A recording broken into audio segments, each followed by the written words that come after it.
क्या हुआ? आएगा, आ गया लाइट का।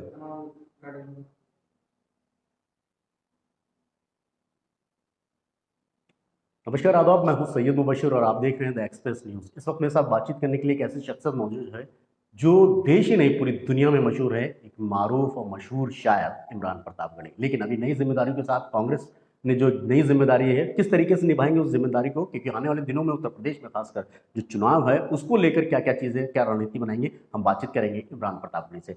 इमरान भाई, बहुत बहुत स्वागत है आपका द एक्सप्रेस न्यूज में। सबसे पहले आपको मुबारकबाद, आपको एक बड़ी जिम्मेदारी दी गई। बहुत शुक्रिया, बहुत शुक्रिया। इमरान भाई, सबसे पहले उत्तर प्रदेश के प्रतापगढ़ एक ऐसे जिले से आप आते हैं जहां वैसे पुराना नाता रहा आपका और दुनिया भर में आप मशहूर हैं अपने कलाम को लेके। लेकिन कांग्रेस जब से आपने ज्वाइन की है, आप लोकसभा चुनाव भी लड़े, उसके बाद से ये जिम्मेदारी को आप किस तरीके से देखते हैं? देखिए, जाहिर सी बात है, बहुत बड़ी जिम्मेदारी है मेरे कंधों पे। कांग्रेस पार्टी ने मुझ पर भरोसा जताया, हमारे नेतृत्व ने भरोसा जताया। तो पहली बात तो उनका आभार कि उन्होंने मुझे माइनॉरिटी सेल की राष्ट्रीय जिम्मेदारी दी है। तो चुनौतियां भी मेरे लिए बड़ी हैं, वक्त भी एक ऐसा है कि जो बिल्कुल आगे महाज पर खड़े होकर लड़ने का वक्त है। तो मैंने हमेशा लड़ाई लड़ी है फासिस्ट ताकतों के खिलाफ, जुल्म के खिलाफ, मजलूमों के लिए मैं हमेशा बोलता रहा हूँ। वो आपके कलाम में, आपके अशार में झलकता भी है वो चीज़ें कि आप डायरेक्ट एकदम पिच करते हैं एक शायर होने के नाते। जो मैंने प्रोटेस्ट की पोएट्री की है, अब उसे जमीन पर उतार करके एक सियासतदान की तरह लोगों के बीच में जाना है, संगठन को मजबूत करना है, अकलियत के लोगों को, जो मुसलमानों के अलावा भी जो अकलियत है, हमारे सिख भाई हो गए, हमारे बौद्ध भाई हो गए, हमारे पारसी हो गए, हमारे ईसाई भाई हो गए, इन सबको ला करके कांग्रेस से जोड़ना है और एक बार फिर से देश को लोकतांत्रिक बनाना है, जो जमहूरी निजाम से नहीं बल्कि तानाशाही से चल रहा है। आपको लगता है कि जिस तरीके से भी, खासकर मैं उत्तर प्रदेश की अगर बात करूं, क्योंकि आप उत्तर प्रदेश से आते हैं और राष्ट्रीय स्तर पर एक जिम्मेदारी मिली, आने वाले दिनों में उत्तर प्रदेश में बहुत बड़ा उलटफेर देखने को मिल सकता है, चाहे वो राजनीतिक तौर पर हो, चाहे वैसे दूसरी तरीके से हो। अभी कोविड में जिस तरीके से कांग्रेस के चाहे यूथ के अध्यक्ष हों, आपको न्याय होता है, खबरें ये आ रही हैं कि इमरान प्रतापगढ़ी बहुत जल्दी एकदम छलांग लगा के बहुत ऊपर आ गए। इसकी कोई खास वजह? नहीं, मैं इसे छलांग नहीं मानता। मेरा ख्याल है कि पार्टी ने देखा मुझ में, उसे लगा होगा कि इमरान काम कर सकते हैं, तो पार्टी ने जिम्मेदारी दे दी।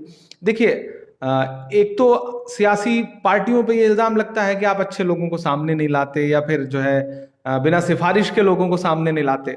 और जब पार्टी किसी ऐसे को सामने ला देती है तो फिर लोग कहते हैं छलांगे मार के आगे। नहीं, ये छलांग मारने जैसा कुछ नहीं है। मैंने कहा ना, मैं सामाजिक जिंदगी में पिछले 10-12 साल से काम कर रहा हूँ लगातार। मैंने सिर्फ शायरी नहीं की, मैं मुद्दों पर सड़क पर लड़ता रहा हूँ। मैंने लहू बोल रहा जैसा प्रोग्राम किया, हमने मॉब लिंचिंग के खिलाफ 2800 से ज्यादा यूनिट ब्लड डोनेट किया, हमने बाकायदा मुहिम चलाई। इस देश में मॉब लिंचिंग का शिकार कोई ऐसा व्यक्ति नहीं होगा जिसके घर न गया हूं, जिसके लिए मैंने मदद ना की हो। ये सब मैं तब कर रहा था जब मैं गैर राजनीतिक था। फिर मैं राहुल जी से मिला, और राहुल जी से मिलने के बाद मुझे लगा, उनकी बातों से मैं इतना मुतासिर हुआ, मुझे लगा कि नहीं, एक ऐसा अकेला व्यक्ति है जो इस देश को, जिसका विजन बहुत बड़ा है, जो आगे लेकर के जाएगा। तो राहुल गांधी के बारे में ये बात कही जाती है कि कोविड 2019 से जब शुरू हुआ, 2020 भी हमने देखा है जिस बुरे दौर से गुजरे, 2020 में पूरा लॉकडाउन रहा, अब भी लॉकडाउन की स्थिति चली रही है, थोड़ा बहुत जरूर खुला है देश भर में। लेकिन जो प्रेडिक्शन जो उन्होंने कहा था, कहीं ना कहीं वो बहुत सारी चीजें सच हो गई और सरकार ने नजरअंदाज किया। ये उसका खामियाजा भुगता देश ने। देखिए, ये तो पूरा देश मान रहा है। अभी देखिए, आपने राहुल जी के बारे में जो नैरेटिव बना हुआ था, वो नैरेटिव पिछले 1 साल में किस तरह से टूटा।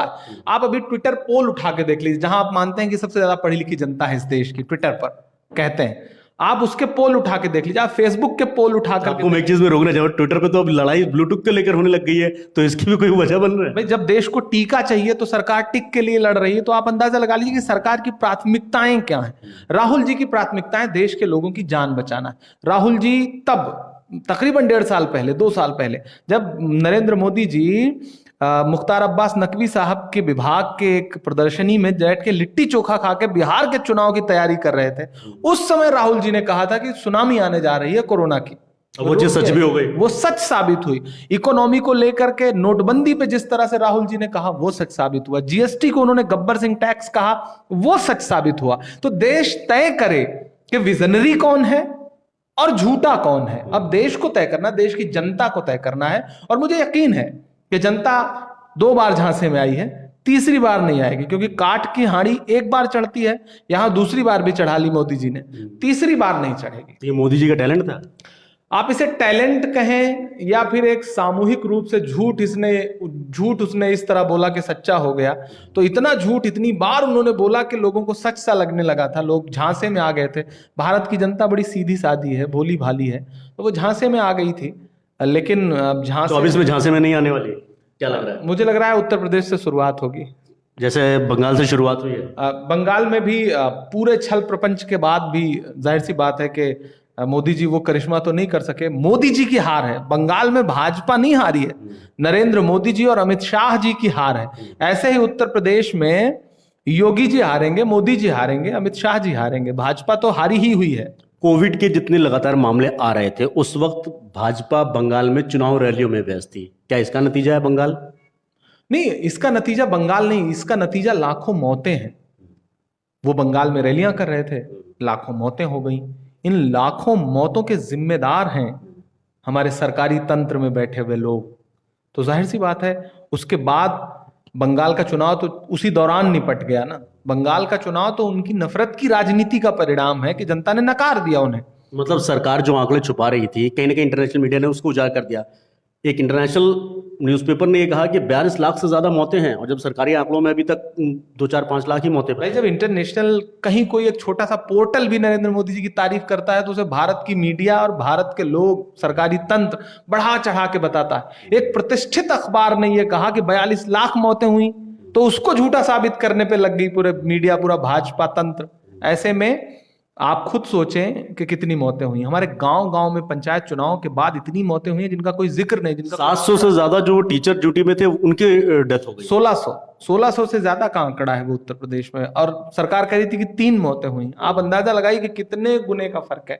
ऐसे में मुझे लग रहा है कि लोग जाग रहे हैं और बदलाव होगा। एक आखिरी सवाल लूंगा, इमरान प्रतापगढ़ी के सामने अब चुनौतियां क्या है as a chairman minority cell? क्या तरीका है अपनाएंगे और किस तरीके से बदलाव होंगे, या आने वाले दिनों में ये सब चीजें कैसे माइनॉरिटी सेल में देखी जाएंगी? देखिए, मैं उसे चुनौती नहीं बल्कि अपने फर्ज की तरह लूंगा। मैं देश भर में जाऊंगा, लोगों से मिलूंगा, नई लीडरशिप आगे लाऊंगा। चूंकि मैं सिफारिश पे नहीं आया हूं तो मैं किसी की सिफारिश नहीं मानूंगा, मैं अच्छे लोगों को सामने लाऊंगा और अकलियतों की शुरुआत कहां से होगी? अब अभी तो पहले मैं कार्यभार ग्रहण कर लूं, फिर कोविड को ध्यान में रखना है, क्योंकि कोविड की वजह से अभी मूवमेंट नहीं है। थोड़ा सा और खुल जाए, जैसे जैसे प्रदेश खुलने लगेंगे वैसे वैसे मेरा दौरा शुरू हो जाए। परिवार बढ़ाएंगे, लगता है जो जैसे भाजपा कहती है कि घर वापसी, जो पुराने कांग्रेसी रहे हैं, जो चले गए हैं, तो क्या इमरान प्रतापगढ़ी की बातों से अब वो मुतासिर होकर दोबारा घर वापसी करेंगे? नहीं, भाजपा की घर वापसी तो पूरी तरह से नफरत पर केंद्रित है। हम अपने रूठे लोगों को या नाराज लोगों को या हमें छोड़ के गए लोगों को मोहब्बत से मना के लाएंगे। तो भाजपा की घर वापसी तो नफरत की राजनीति है, हमारी मोहब्बत की हो। अल्पसंख्यकों को इमरान प्रतापगढ़ी के आने से क्या फायदा होगा? हर वो फायदा होगा जो वो सोचते हैं, जो वो तसव्वुर करते हैं कि राजनीति में उनके मुद्दों पर कोई बात करेगा और जिसे हिंदू मुसलमान से ज्यादा इस देश में हिस्सेदारी अपनी जतानी है कि हमें नफरत की राजनीति से ऊपर उठ करके तालीम पे काम करना है, हमें अकलियतों के साथ हो रहे जुल्म को रोकने का मसौदा तैयार करना है, तकरीरें नहीं करनी।